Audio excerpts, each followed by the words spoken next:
The year I was born, the communists had already seized mainland China for 13 years. I have not been able to witness the vistas of old China. In the following decades, mainland China was repeatedly drenched in oceans of blood. Time, memory, human affairs were obliterated without trace. Since my prime, I have lived in Taiwan. I am thus able to investigate the true history of China, use proper Chinese written characters, relish in the social customs of Confucianism, receive protection from the Constitution, enjoy freedom of speech, and repeatedly cast the sacrosanct ballot of elections. These experiences are only possible due to the restoration of Taiwan to Chinese rule after winning the War of Resistance against Japanese aggression in the 34th year of the Republic of China, 1945, and the withdrawal of the central government of China to Taiwan after the fall of mainland China to the communists in the 38th year of the Republic of China, 1949, building Taiwan into a political base to restore mainland China. Those who took part in this grand exodus from mainland China upheld and advanced the spirit of righteousness the ancients long advocated. They cultivated a pristine land for free China. They preserved proper Chinese written characters and safeguarded traditional Chinese culture. Such are their contributions to the Chinese race that are viewed as unequaled in history. In 1966, the Chinese Communist Party launched the Cultural Revolution and rigorously carried out the campaign to destroy the Four Olds. It aimed to eradicate the so-called old ideas, old culture, old customs, and old habits. Historians describe this revolution as an unprecedented catastrophe in Chinese history. To counter this catastrophe, the late President Kai-shek implemented the Chinese Cultural Renaissance movement. The mission was to revive Chinese culture by fully propagating the traditional virtues of benevolence and righteousness, refining the national character, and forging the ethos of an era. Hence, proper Chinese written characters and the three principles of the people are still retained in the domain of Taiwan. In the 101st year of the Republic of China, 2012, and the 104th year of the Republic of China, 2015, I organized two successive exhibitions in Hong Kong titled Mountains Ablaze, Foreign Devils and Chinese Patriots, 1839 to 1911.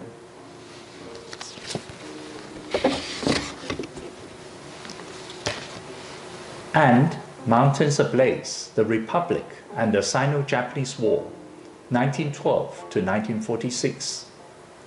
These exhibitions showcased Inkworks by over 130 prominent figures from late Qing to the early Republican period.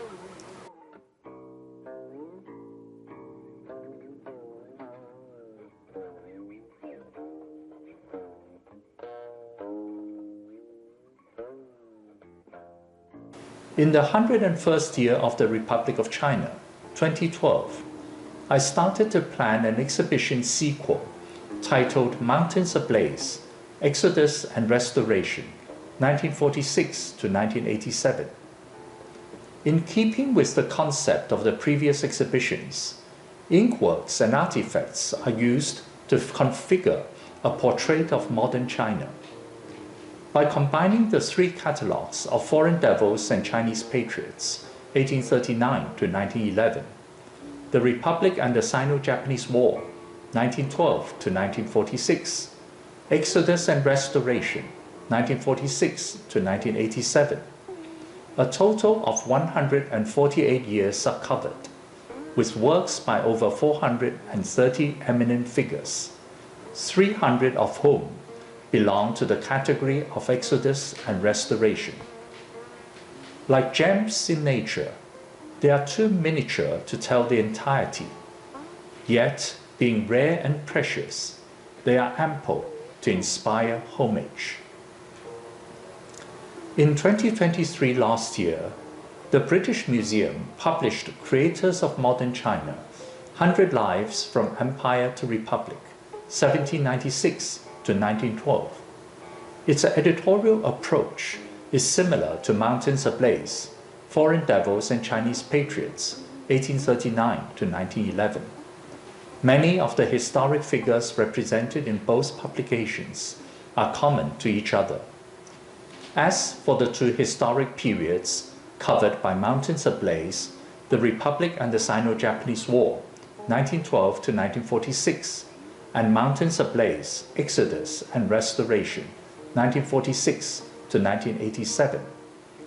Most Western and Chinese scholars are sufficiently cautious to steer clear to avoid likely controversies. So I foolishly boast about my two catalogues as unprecedented works.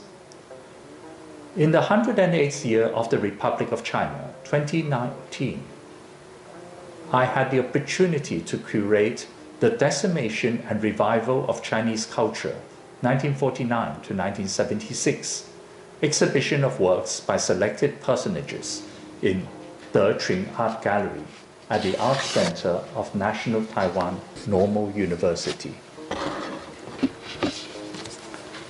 The exhibition space was deemed generous, occupying 2 floors and 3 rooms, yet it was altogether inadequate to display the huge amount of works by the large number of historic figures active in the years between 1949 and 1976.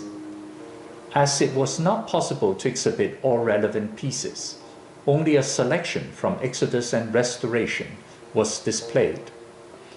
In view of this, offering the full catalogue of Mountains Ablaze, Exodus and Restoration, 1946 to 1987, to scholars and enthusiasts now, will not only address the disappointments of past shortcomings, but may also help to promote Exodus and Restoration internationally as an important field of academic studies.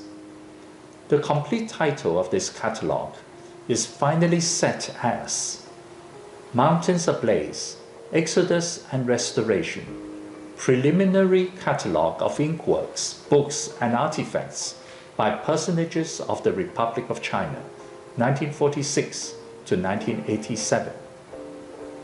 Exodus and Restoration begins in the 35th year of the Republic of China, 1946, as the national government, after winning the War of Resistance against Japanese aggression, returned to the capital Nanking from the wartime capital Chongqing on 5th May that year, marking the beginning of an era.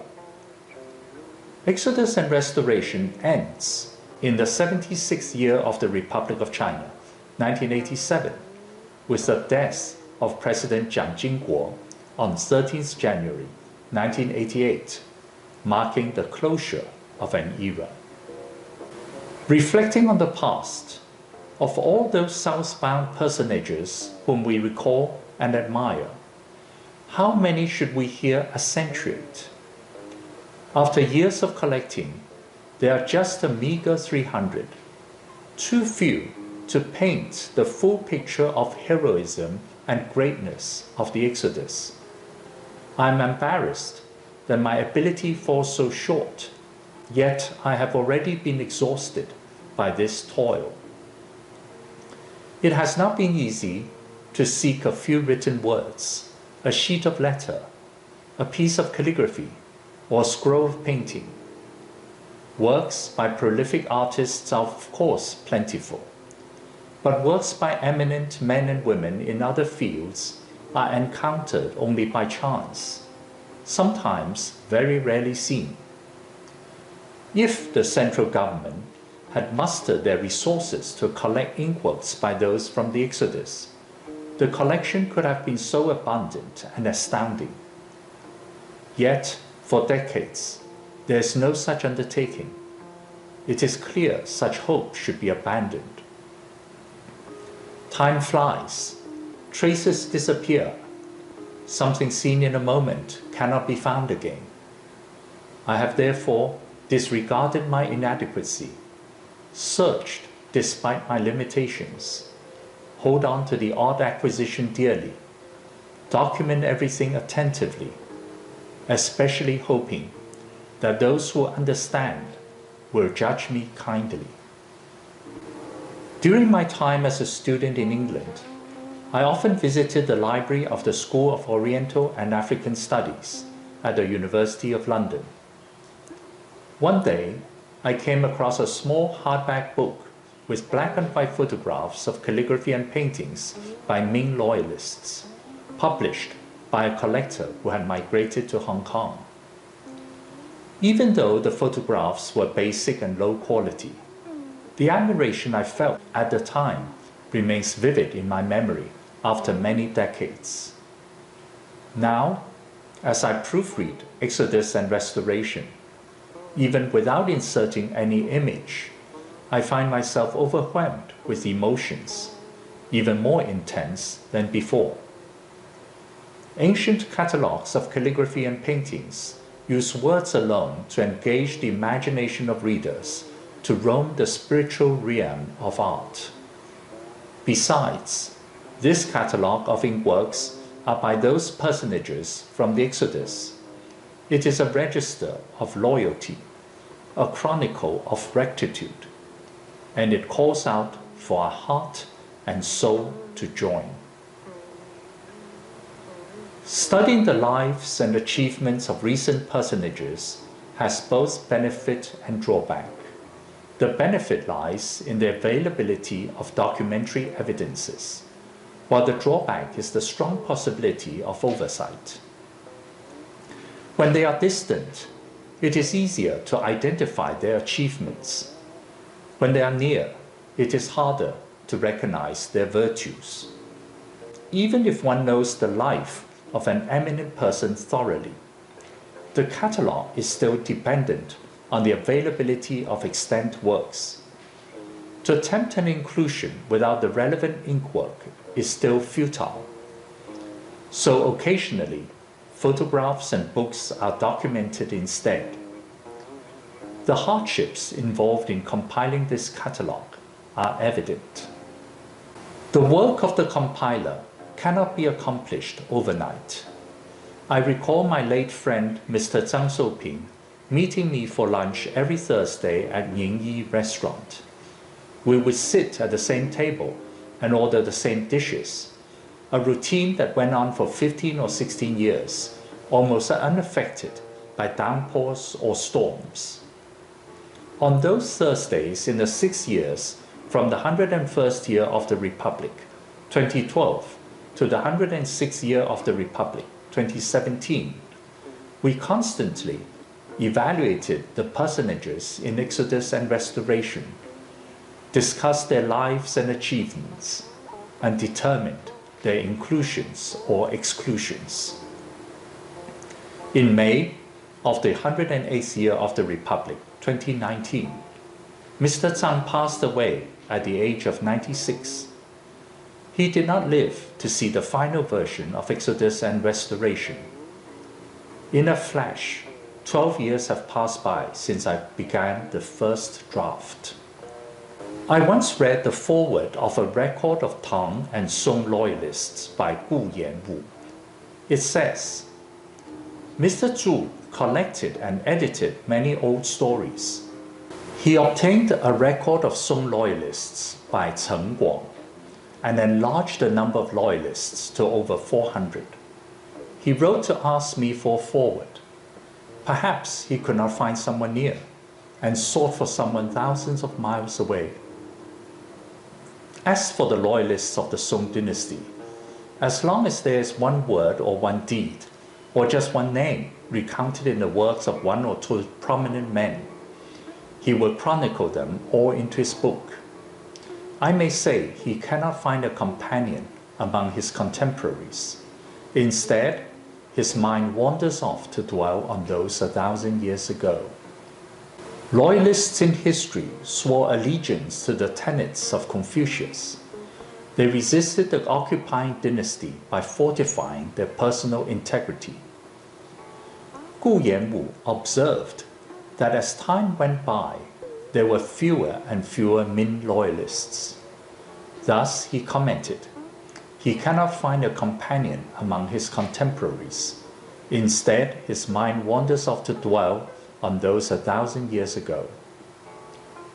People with integrity and rectitude are rare throughout history.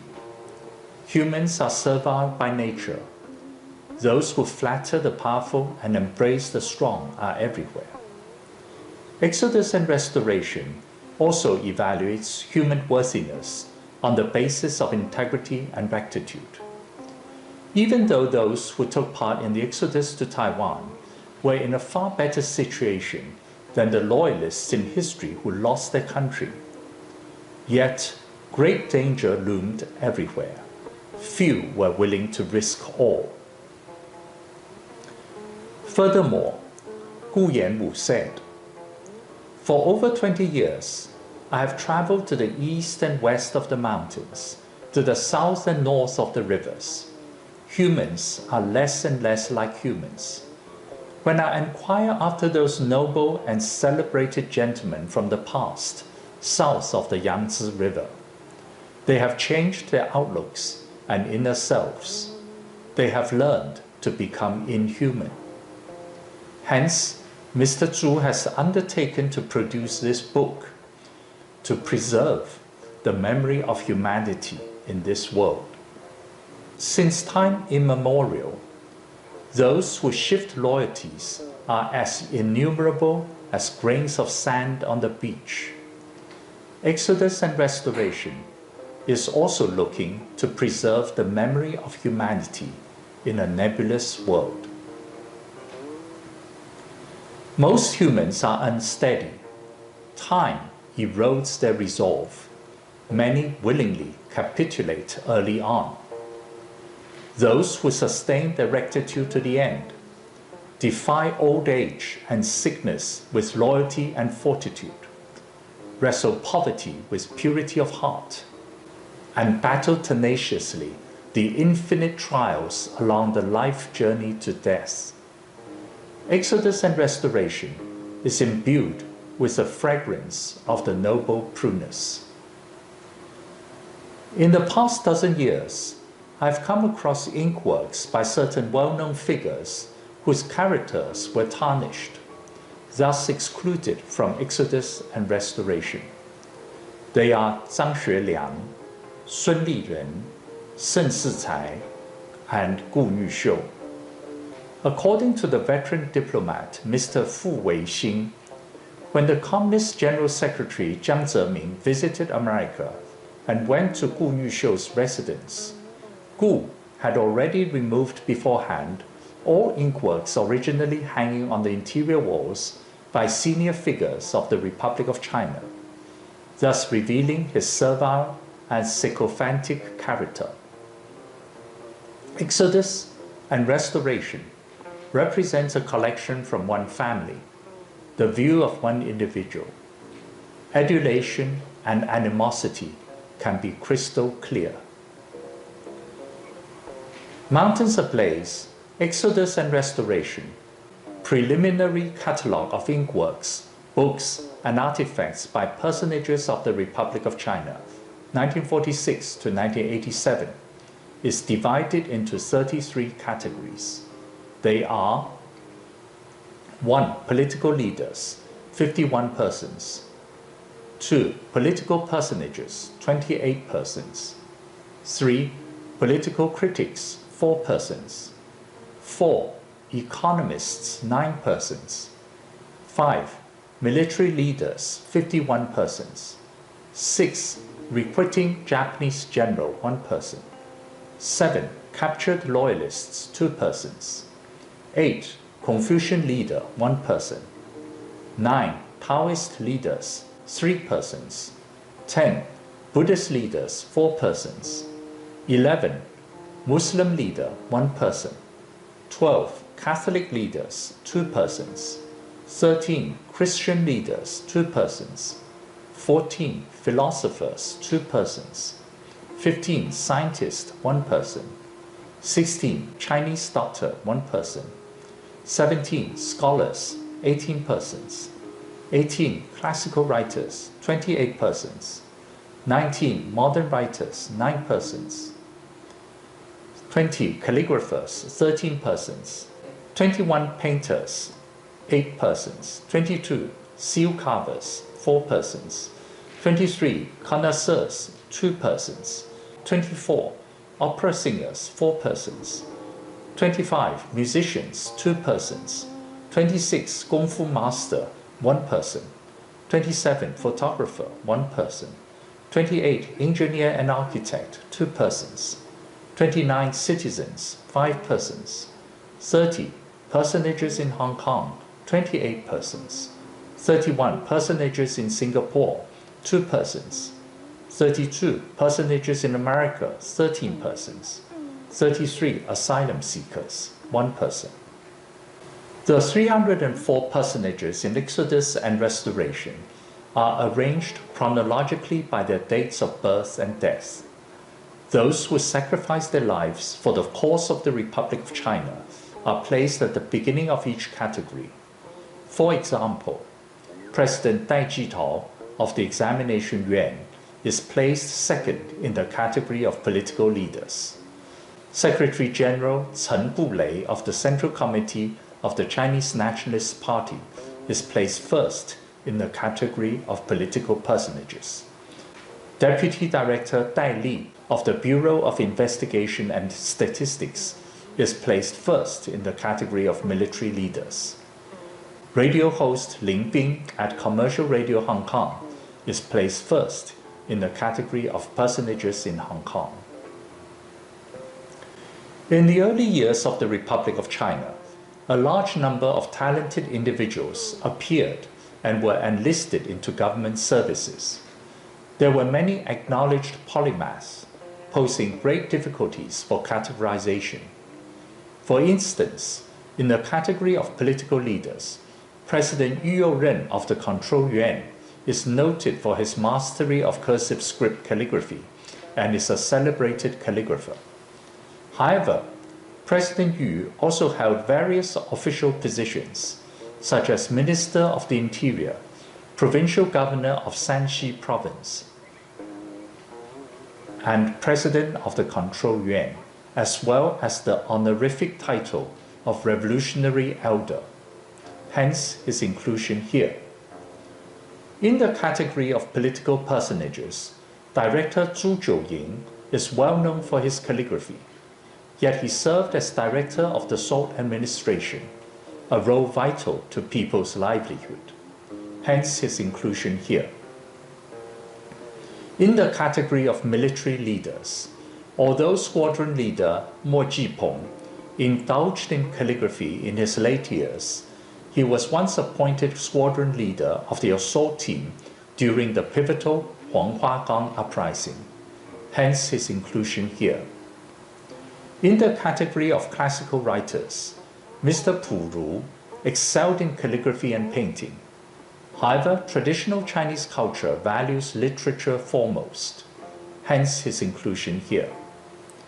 In the category of Kung Fu master, Mr. Zheng Manqing was proficient in poetry, calligraphy, painting, medicine, and Tai Chi. His accomplishment in Tai Chi was particularly notable. Hence his inclusion here. The categories of painters, opera singers, musicians, and architects only focus on those who adhered to Chinese traditional art. The category of painters lists traditional artists who worked with brush and ink, such as Professor Wu Zisen and Mr. Zhang Daqian. The category of opera singers features Mr. Qi Rusan, renowned amateur singer of Peking opera, and Miss Zhang Eyun, distinguished professional soprano of Peking opera. The category of musicians features Gu Zhen and Gu Qing players, such as Mr. Liang Zaiping and Mr. Yong Tianqi. The category of architect lists Mr. Yang Zuocheng, master of Chinese traditional architecture. The category of citizens features ordinary citizens whose personal letters reflect the turmoil of the times. The categories of personages in Hong Kong, personages in Singapore, and personages in America chronicle those who, instead of coming to Taiwan, went to Hong Kong, Singapore, and the United States. When mainland China fell to the communists, it was difficult to travel to Taiwan, while leaving Canton for Hong Kong was a much easier option. Personages in Hong Kong include figures like Major General Du Yuesen and President Qian Mu of New Asia College. Personages in Singapore has the least number of people, listing Minister of Finance Liu Gongyun. Personages in America includes Premier Gu Weijun and academician Zhao Yuanren. To preserve a name for posterity relies on a written biography. In ancient China, there's the local gazetteer keeping the names of many known and lesser-known local figures. But in a disintegrating world, where can human traces be found? In Exodus and Restoration, there are many familiar figures, yet some are virtually unknown to most. In the category of captured loyalists, Mr. Qiu Yaoqing and Major Yue Zhenwu were assigned to espionage and military missions in mainland China, where they were unfortunately captured. They endured years of torture, and after decades of imprisonment, finally returned to Taiwan. Throughout their ordeals, they were steadfast in their loyalty to the Republic of China. In the category of classical writers, there is Mr. Du Yan, a poetry companion of the eminent poet Huang Jie, 1873 to 1935. His name is not documented anywhere else. In the category of calligraphers, there is Mr. Mao Sujun, one of the 9 senior scholars in Taiwan who attained their public examination qualifications in the Qing dynasty. They are known as Peng San Jiu Lao, the 9 venerable elders. He also wrote the calligraphy on the tombstone of Mr. Pu Ru. The shortcomings of Exodus and Restoration are only too blatant. Each of the 33 categories can benefit from additional content. For instance, the category of scientist is represented by one person. The category of Chinese doctor is represented by one person. The category of musicians is represented by 2 persons. And the category of Kung Fu master is represented by 1 person. Expanding each category to include 10 persons will make them far more substantial. However, this will require specialists in each field to generously offer their full resources. Those listed in Exodus and Restoration certainly possessed at least one of the 3 immortalized attainments propagated by Confucianism: to cultivate virtue, to render meritorious service, to produce writings worthy for posterity. Chen Li, 1810 to 1882, the distinguished scholar of late Qing, once said, "Politics is to do with talented people. talented people is to do with scholarship. To understand how the Republic of China has managed to stand resiliently in a century of upheavals, do look around this world of talents and scholarships. If the virtues, meritorious services, and worthy writings of these eminent men and women are amalgamated and cast as exemplars and principles to salvage our world, the mindset of our world may change. A new path for our country may be forged despite current setbacks. In a few sexagenarian cycles or a few dozen sexagenarian cycles from now, readers of Mountains Ablaze, Exodus and Restoration, preliminary catalogue of Inkworks, books and artifacts by personages of the Republic of China, 1946 to 1987, will not only connect spiritually with the loyal and the righteous, but will also revisit those years when Chinese traditional culture was saved by a few from extermination. Some ardent souls will kneel and weep.